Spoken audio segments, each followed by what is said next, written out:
bounce back and forth. You might be looking at the concept, which will be the overarching concept. And sometimes you're looking at how do I connect these things together. So that's one piece of it.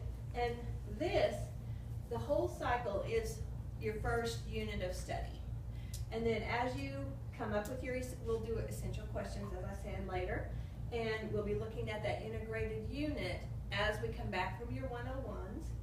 And then we'll be looking at enriched assessment. What do I want my kids to know, and how will I know they know it? And, you know, how will I know?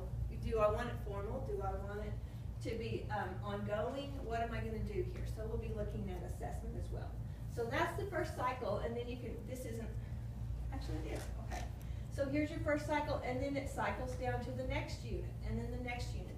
You may be looking at this and saying, what do I need to reteach? What did they not get? How can I take this concept in literacy and apply it to my new unit in social studies and connect some different art experience? You know, you're just thinking about all these pieces and they kind of bounce around together. Does that make sense? With me so far? Okay. So,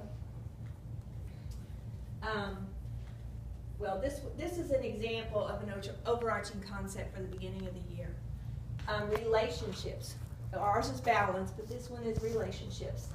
And we're thinking about what, for you, it could be, if it was relationships for your classroom, it might be how do we get along together? How do we get along with our supplies? You know, what's our relationship? What are the relationships between numbers?